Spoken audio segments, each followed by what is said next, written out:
What's up, everybody? Welcome back to another episode of Clapback Culture. I'm your host, Jessie, and I am so glad to be here. Happy Friday Eve, you guys. Tomorrow is Friday, and I know one thing, I am looking forward to the weekend coming up. My work week has been quite busy, even though this was a short week for us, because we did have the opportunity to celebrate Father's Day and Juneteenth last Sunday, Monday-ish. So it was a really good 3-day weekend. I'm seeing you guys pull up in the chat right now. Thank you for tuning in. Sorry, we are a little bit behind schedule, but guess what? We're going to just jump right into the ones and twos of the show. So here we go. You guys know what's been taking up the headlines, and that is the new timeline from the Uvalde Police, you guys. And basically, there is new camera footage that has come up after a law enforcement investigation. And it shows that officers were ready and equipped, ready to go. So there's been a lot of conflicting stories about who was in charge, who was to give orders, and why those officers did not go into the school sooner. And we're talking about a whole 77 minutes. That's the timeline. You know, I broke down that timeline once before here on my show. And so I won't do the same thing now. But, you know, the officers in the hallway at Robb Elementary, when I say they were ready, guns blazing, they literally were ready and guns blazing. One of the officer's daughters was inside, and another officer, it was his wife who was a teacher.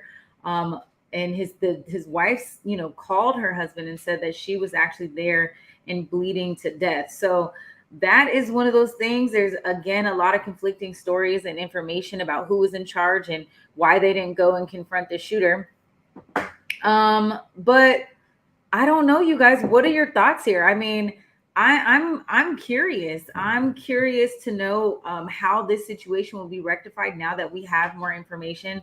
It's a sad story. And I'm just wondering why, you know, they waited for the Border Patrol, that tactical team, to come in if there were officers willing and ready to go, because it wasn't that the officers there weren't ready to go in.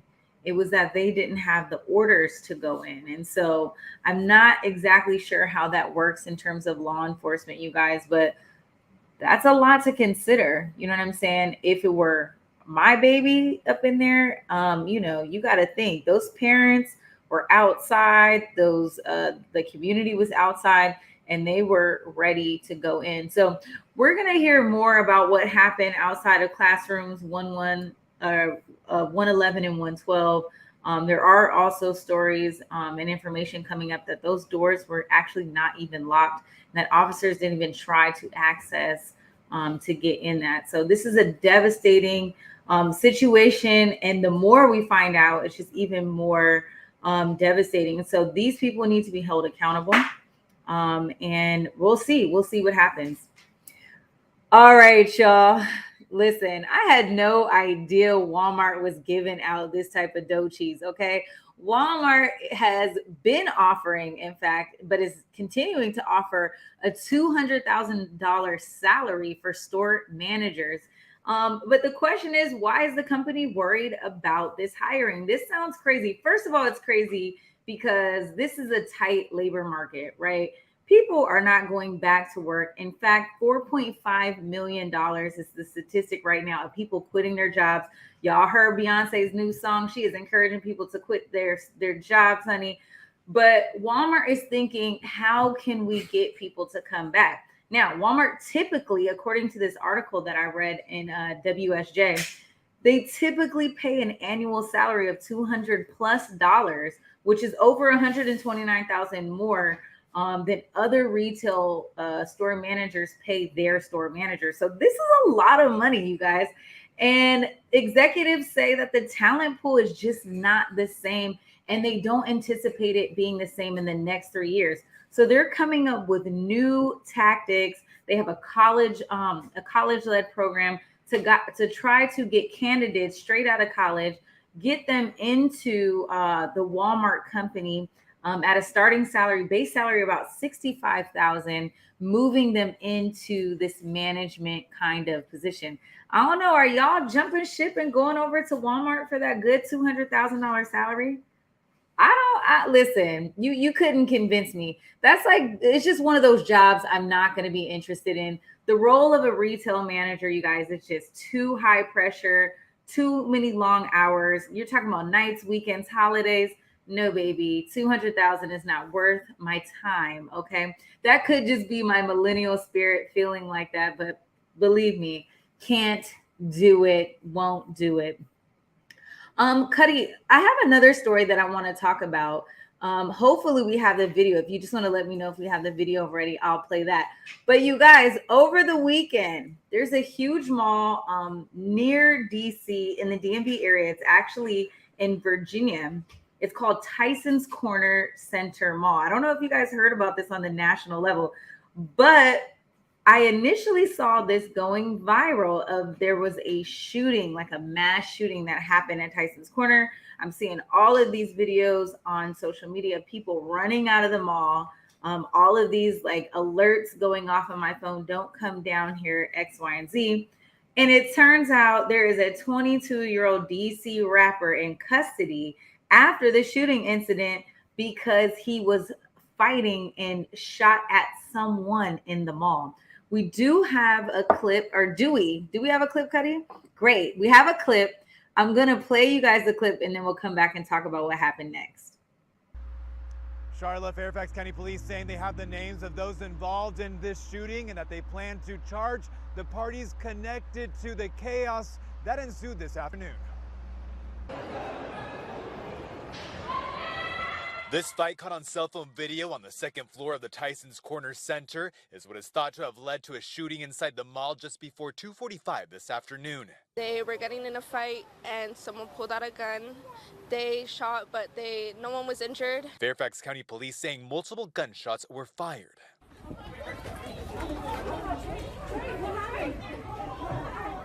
Hundreds of shoppers ran towards the exits. I felt so scared, but I was with a lot of people and I didn't want them to feel scared too, so I made sure we got away and we ran away. 3 people were transported to receive medical attention due to the chaotic exit. Others sheltered in place. I'm a school employee, so we live with this fear every day. Lisa says she feared the worst trying to locate her teen daughter and friends. It was gunshots and there were people screaming and running. A tearful reunion for Jennifer and her mother at this nearby gas station. I was with my nephew, so my main priority was protecting my nephew. Several witnesses that stayed on scene. And when I say several, double digits worth of people, 20 plus people here. Police saying that the surveillance video from hundreds of cameras will be key in the investigation. We will capture and we will hold accountable the persons involved for this melee, this reckless discharging of a firearm. The Fairfax County Police Chief saying that the presence of his officers at this mall was key and that he will have an update tomorrow or Monday at the latest. In Tysons Corner, Rafael Sanchez Cruz, WUSA 9.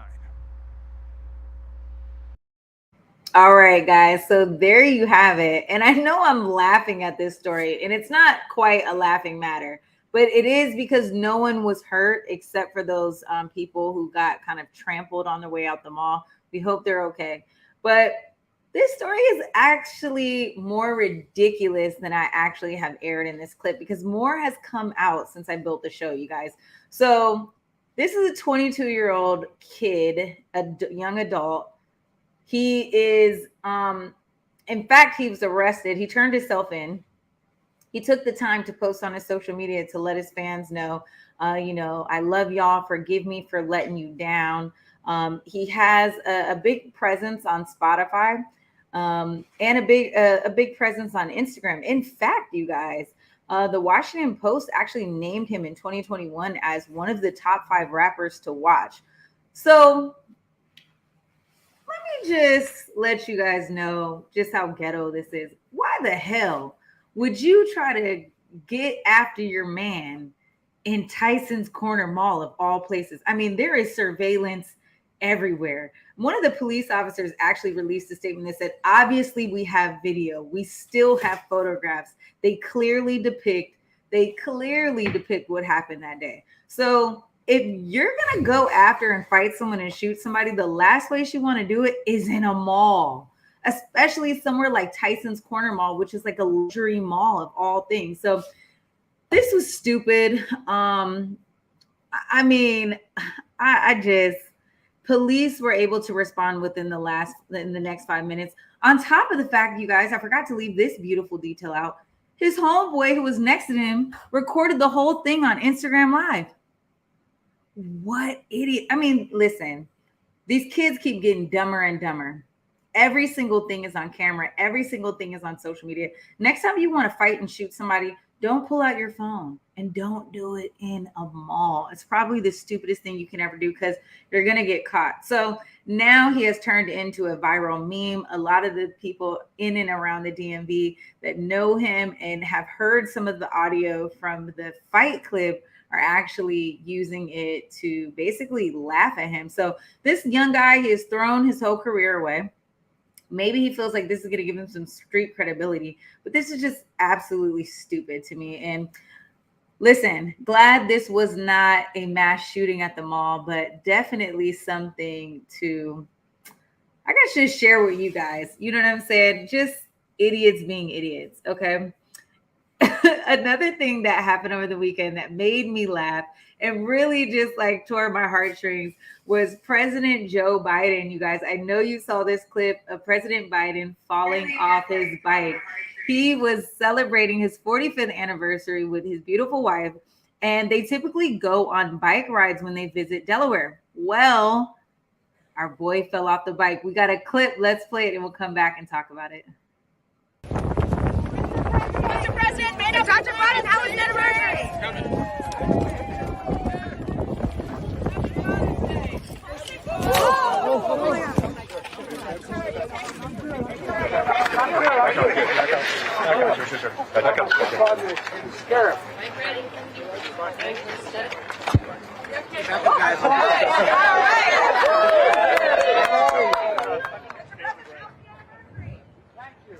Hey, Mr. President. Oh, I'm good. Yeah.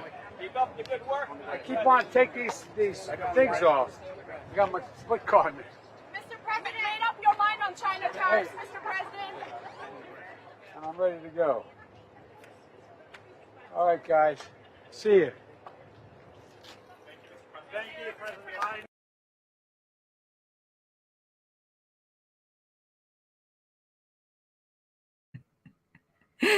Oh man, I'm sorry. Fall videos are extremely hilarious. President Joe Biden, you are no exemption to the rule. Joe Biden is 79 years old, you guys. And this, when you start getting up in age, a fall, we got to start medically recording them. A fall can take your ass out. So glad to know our president is good. He said his toe got caught in one of the bike clips. I don't know how people ride with those things on. And they're super dangerous. I understand why he fell. Okay. When you get your foot caught up in that toe clip, it is no good. But he fell, he got back up. He took the time to talk to reporters and some of supporters and answered some questions. So he got back up and kept on riding. I love it. I mean, he just dusted it off like nothing even happened. I don't think we could see a lighter side, a more human side of Joe Biden. So not to say I wanted to see him fall, but it definitely was a moment where it was kind of like it brought him back down to the same level as you and I. So hopefully our president is not sore. He's doing well. And he probably enjoyed a great anniversary weekend with Jill Biden, our first lady. Well, look, you guys, we're going to take a quick break. But when we come back, I want us to sit down and give you some updates on some of the trending stories that we've talked about once before. I have some updates on Brittany Garner. And guess what, you guys? Academics, the DJ I mentioned who was talking about sleeping with underage girls, he released a statement. We're going to talk about it as soon as we come back from break. Stay tuned. You're watching Clapback Culture.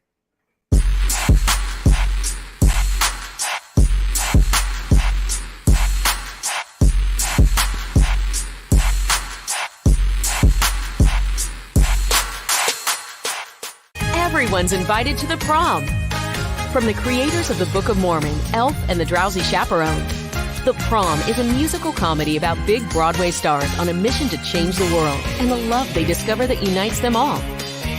The Prom makes you believe in musical comedy again. So full of happiness that you think your heart is about to burst. Everyone deserves a chance to celebrate. On sale now. Tickets at fifthavenue.org.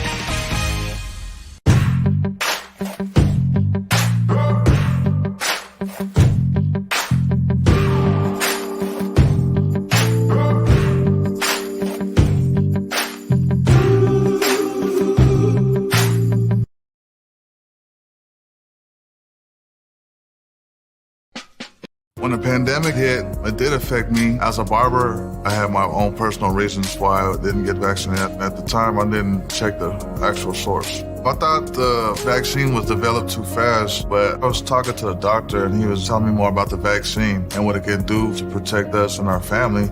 I wanted to get back to that once was, right? I do feel safe knowing that I am vaccinated. I just hope what I'm saying is reaching into people's heads to know that this is the best decision for all of us.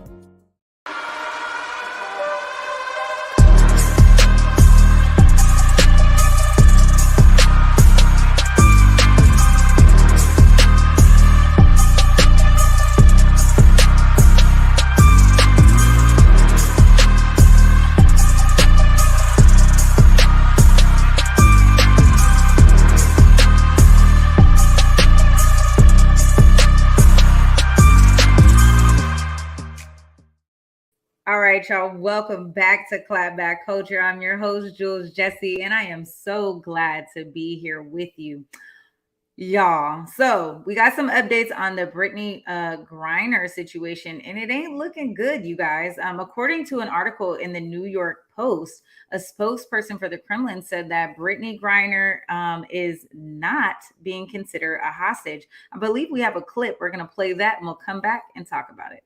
To bring some forbidden essences and materials to this country. And it is prosecuted by Russian laws.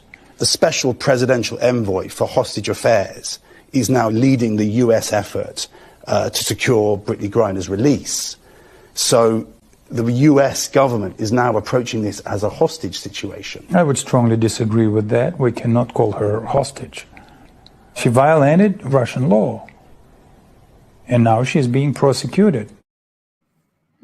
And now she's being prosecuted, honey. He goes on to say that why should we make an exemption because she is a foreign citizen? Y'all, what is going on here? For a second, I really was hopeful that this WNBA superstar was on her way back home. You're right, Leon. This is a scary situation. I feel bad for her and her family, her poor wife. I mean, has just been without her for so long. This is a really, really, really difficult and sticky situation. As you guys remember, she has been detained, since February, you guys, for allegedly illegally smuggling in hashish oil into the country. So she's facing 5 to 10 years in a Russian prison if she is convicted on these drug smuggling charges. I mean, I honestly really thought, you guys, I thought for a moment that Griner was going to be able to get up and get out of there, but you just never know. I mean, the Kremlin, Putin, all of them in the mix, they ain't letting nobody go.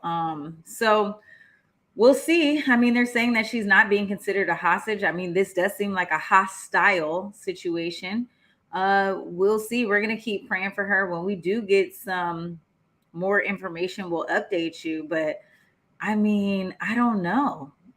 Gretchen, I don't care if she had MJ or not. If she did, her manager should have protected her. Hello, I am so worried. Gretchen, so you're saying basically that her manager should have protected her and that she shouldn't have carried in that hashish oil to begin with. Listen, you guys, when I lived in East Africa, there was absolutely never a time where I thought that I would just put something in my bag and think I was going to get it through customs, especially not in a country like Russia. Okay. listen, when you guys go overseas, you go abroad, you absolutely do not want to fool around with drugs. Okay. Like, do y'all not watch Locked Up and Abroad? I mean, come on, Brittany. Come on, my good sis. I mean, I think it's giving she probably, in theory, may have done this once or twice before while she was over there playing in the league. And then, you know, this situation got a little bit more convoluted when the Ukrainian war popped off. So she's just caught in between this heightened tension right now between, you know, Moscow and really Washington over Russia's imminent invasion of Ukraine. So I think that's kind of where all of this is just getting a little bit deeper because, you know, 9 times out of 10, she may have been able to get through with this. But listen, wouldn't be me. I'm not even playing like that. I know a lot of people who do that. They travel to Mexico. They take their little marijuana, all that BS. It ain't worth it. Listen, just get it when you're there, okay? If you a smoker, you need your little marijuana, or your listen.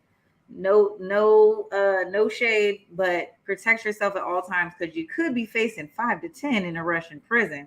And it's not enough. There's not enough ways to get high to give that type of time back. Okay. So I don't know. I mean, Harry is saying, you know, she is definitely a hostage, a woman with no criminal background with some freaking weed oil. This is crazy. I agree.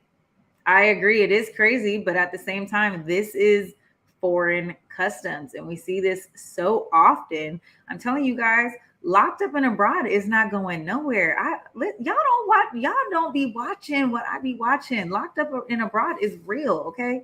People be getting jammed up for a long time. Life sentences. I ain't playing with, listen, I barely want to play in the US. So I'm definitely not going to play around in a country like Russia. Did you guys hear about this? This is a really sad story that I'm going to report to you guys. It's sad, it's disappointing, and I hope you're just as angry and outraged as me after I tell you a little bit more about it.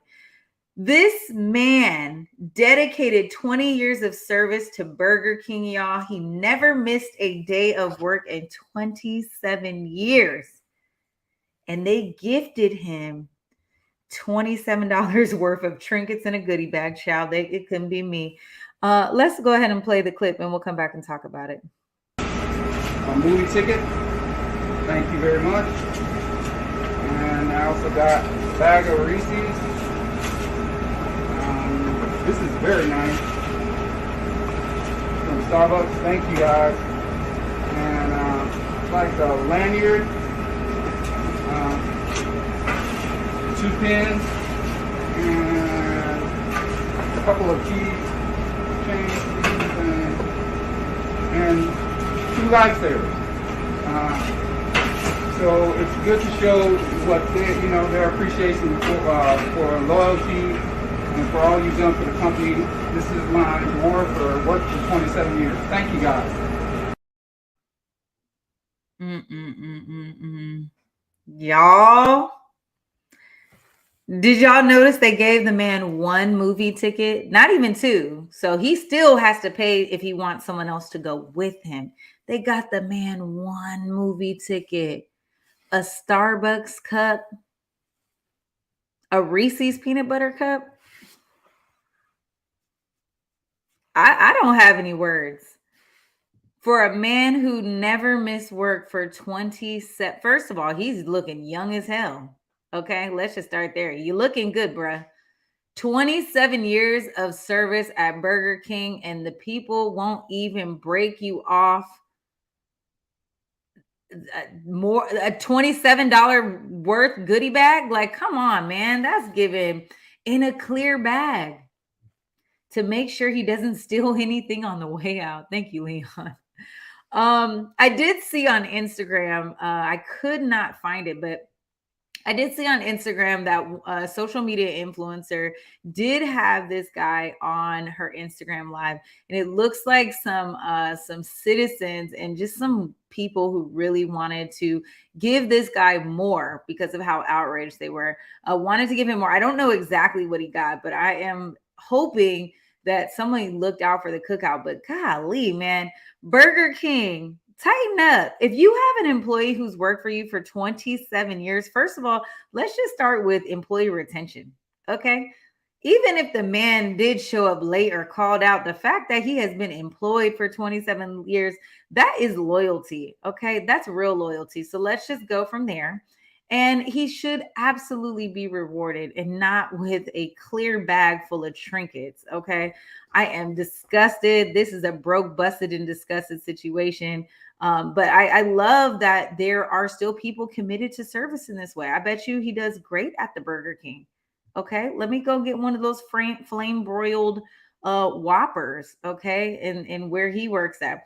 Y'all, if I find his Cash App or a GoFundMe for this man, I'm absolutely going to add to it and I'm going to share it with you guys because he deserves more and he deserves better. Okay. I've never been somewhere on time for 27 days straight in a row. So this guy is a good guy. Shout out to him. And I don't know, maybe the 17-year-old kid who worked there just said, let me just put some stuff together and bring it. I don't know. But come on, I don't like it. All right, y'all. I told you that DJ Academics had some comments finally to say about, or to basically address his comments, his leaked audio about sleeping with underage girls. And he says that it was taken out of context. Now, typically I would not agree, but this time I may, you guys. So here's what he said. So let me back up a little bit. If you guys remember, he was saying that you don't have to check a girl's ID. If they're 17 and they're in college, they can still get that D. Okay, so everybody was saying like, dang, Academics, so you're willing to just sleep with underage girls? Like that's what it's given? Like you ain't trying to check nobody's ID? So here is, and Cuddy can put it back up. Here is his comment on that. He says, what I was trying to say is that either you're 21 to 20, right? And someone's like 17. This is only in the college dynamic because they put 4 years of kids together just like they do in high school. What he was trying to say is usually there's not much of a difference. Like when you're in college, you don't really see the difference. And I still believe that. All right. Now, when I went to Norfolk State University, I was 18. No, I was 18 and I turned 19, but there were students that were 17. Okay. Rodney started college at 16 or 15, right? So he was super young when he started college. In fact, I never asked anybody their age on campus, right? I wasn't like, I just, if you were a student there, you were a student there. I never asked how old you were. I guess I just assumed everybody was an adult. We were in a safe kind of environment. So while his comments were disgusting, I do agree that they were perhaps taken a bit out of context in this situation only. So I would agree that on a college campus, within that setting with college students only, not people coming to visit the school, but on a college setting, you're not going around and asking people how old they are, okay? What you will ask is, what grade are you? Like, are you a freshman? Are you sophomore, junior, senior? But you're not really going to say like, are you 18? And typically students who are younger, and I see Mama Walden saying that he was 16 and a freshman at ECSU. Yeah, I mean, I don't know if you disclose that information. You know what I'm saying? Like I had no idea how old Rodney was. It was funny because I didn't even know how old he was until actually 3 years of us being friends. And when he told me, I was like, dang, you're only a year older than me. I thought you were like 4 years older than me. So I had made an assumption about how old I thought he was based on what grade he was in. So what do you guys think about this dynamic? I see Leon put up a question. Seniors dating freshmen. That's tacky at best. Oh, no, Leon. Let me tell you. Seniors date a lot of freshmen, okay? And freshmen are definitely dating seniors, okay? I don't know if I think it's tacky. I think it just depends on the situation, the scenario. It happens so often than not. It is quite the norm, especially on an HBCU campus where it's just like, you you're just going with whoever you're going with, because you might have classes with seniors or juniors or freshmen. Everything is just mixed in. All your clubs are mixed in. You're not really thinking about it. So academics, I'm going to give you a wild boy pass on this because I agree that on a college campus only, you are not checking ID, but that doesn't make it okay to be 17 and sleeping with, or being an older guy and sleeping with 17-year-old underage girls. Okay. Please don't go on the prowl and start dating, looking for underage girls. Date girls with consent. Okay. If you can look for their college ID, you probably can look for their driver's license. So let's just keep it safe, you guys. You don't want any charges. Keep it safe, wrap it up, have a good time. And listen, if you're an underage girl or boy, disclose your age. Okay. Let somebody know. All right, y'all. Well, I see I didn't get too much pushback from that, but I have one last topic I want to bring to you. I think we have enough time for another break. We're going to take one small break, but when we come back, I want to talk to you guys about a story that actually it just popped on the headlines yesterday, and it's about a 21-year-old babysitter that is now facing murder charges for a almost 2-year-old child that was in her care. So we're going to come back and talk about it. That's my clapback. Stay tuned.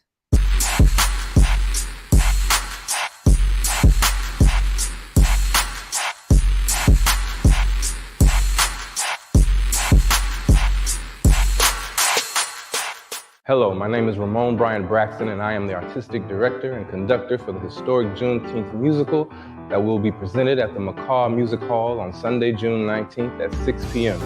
The musical is entitled Songs of Black Folk, Music of Resistance and Hope. This concert will feature the rich musical traditions that have been birthed from the African American experience, including spirituals, jazz, gospel, R&B, hip-hop, and spoken word. An orchestra plus rhythm section will accompany internationally renowned soloists Bridget Bazile, Solomon Howard, and James Conner, along with local artists Felicia Curry and Robin Henderson. Our special guest artist will be Mr. Darren Atwater, critically acclaimed composer and founder of Baltimore Soulful Symphony. Additionally, a choral group of local singers will present diverse arrangements of iconic African American music. You can reserve your free tickets for this phenomenal event on Ticket Leap, searching One Seattle Juneteenth, or on the McCaw Hall website. Please join One Seattle in partnership with the New Beginnings Christian Fellowship of Kent, the Church Council of Greater Seattle, and a long list of community sponsors as we celebrate freedom with music that speaks and heals every soul. COVID protocols will be in place and masks are required.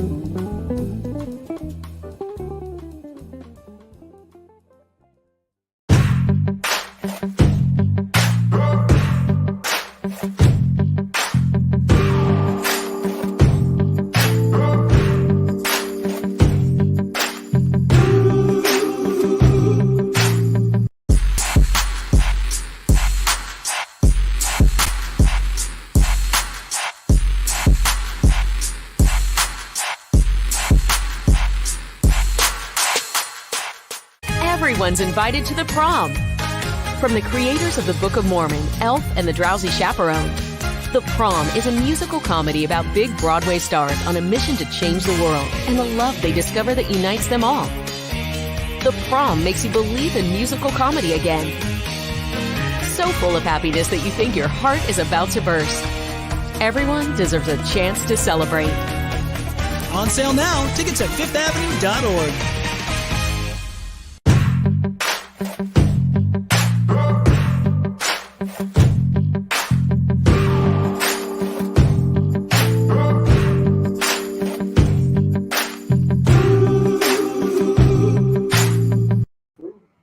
All right, y'all. Welcome back to Clapback Culture. I'm your host, Jules Jessie. Sad but very true story, y'all. The Clapback Award tonight is going to Kimora Hodges. She was charged today, you guys, with 1 count of open murder in the death of Kyrie, who would have turned 2 this July. She is 21 years old, you guys, and she was the babysitter babysitting this beautiful baby who suffered from blunt force trauma to the head. Taylor Starks, the boy's mother, reportedly picked up her son from her neighbor and babysitter, Kimora Hodges. So she's the neighbor and the babysitter. She has watched the baby off and on for the last couple of months. And Kimora told the mom, the 18-year-old mother, these kids are young, you guys. She told the mom that the baby had been suffering from what she believed to be an allergic reaction because the baby ate some soap. Well, the mom rushed home, grabbed the baby, and took the baby to the hospital, who was actually seizing and had blood coming out of his ears. And the hospital reported that it was actually due to blunt force trauma to the head. And the baby was on life support from those trauma wounds and required brain surgery. Unfortunately, the baby didn't make it. He passed away yesterday night. And this is such a sad story. Kimora Hodges was originally arrested on June the 14th. So this has been going on a couple days now, and was on bond for $250,000. This was before the baby passed away. Those charges were updated today to that murder charge, as I mentioned before. And it's just, what the hell is going on? I mean, in one of the reports that I read, actually in more than one of the reports that I read, the police officer said that the babysitter was very remorseful, that she was really forthcoming in terms of what happened and what she did. The Kyrie's mother reported that she learned her son suffered from blunt force trauma by the police, and that she threw the baby against the wall. Why? I don't understand. Some of my friends who are moms, they DM me about this story, and our friend, she has 3 kids, and she said the girl wouldn't even have made it to jail. Okay. I am just so confused about how a situation like this happens and how you can egregiously attack a baby, a beautiful baby. Can we put the overlay back up? Look at how beautiful this little boy is. I mean, he's just absolutely gorgeous. And it's one of those situations where, it's one of those situations where, I'm just confused about what happened. You know what I'm saying? What could have happened that would make someone so angry to smash the baby, against a wall and cause so much brain damage? So the clapback is going to 21-year-old Kimora Hodges. She is facing those child abuse allegations. Her life is over. Okay. In a situation like this, your life is over. A judge is going to look at this and throw away the key. This is a beautiful little boy. If we can just put that right back up there, that'd be great. But other than that, you guys, I mean, I really just don't have anything more to say about the situation. It's that heartbreaking. So that's our show tonight, you guys. I thank you so much for tuning in with me on this Thursday episode of Clapback Culture. When I am not here on the show, you can find me on Instagram and Twitter at Treasure of JULES. Please pull up and follow me. And also on Instagram at Clapback Culture. I'm going to be uploading all of the full shows. Thank you, Cuddy, for clipping out all of our clips this week for the show. I'm going to make sure to get those up and out there for you guys. But I appreciate you watching. I will be back next week, same time, same place. Until then, I'll catch you next week. Peace.